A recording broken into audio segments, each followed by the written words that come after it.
Venat is a Lunatic Part 3, The Revengeance. One of the other justifications for her actions has to do with the Dynamis. This emotional spectrum of energy that the ancients, composed heavily of ether, were unable to detect nor interact with, begging the question how Hermes was able to detect it himself, with enough clarity to create a whole swarm of Medion who can interact with and manipulate the Dynamis. Now, his research could have been vital in determining a countermeasure that did not involve letting the entire planet nearly go extinct, all while Venat was off playing Pokemon Go or some bullshit like that. This was rather risky on her part.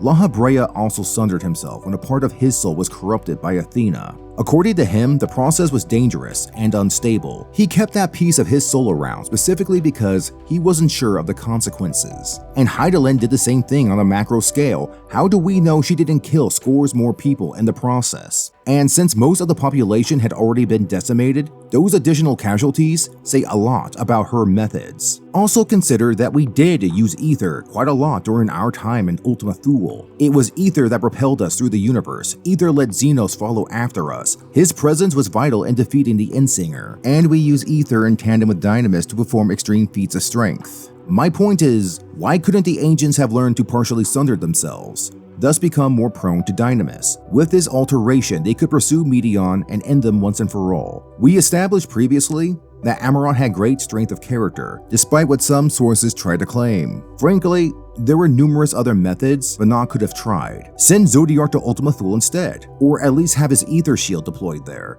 Not only would that safeguard Atheris, but it would prevent the Song of Oblivion from reaching out to the other worlds that would be doomed following the Sundering. A great many civilizations might have been spared had Venat chose to be proactive. She instead chose fatalism and let the worst come to pass. The Dynamis does not excuse her from that. You can watch our full-length content for further details.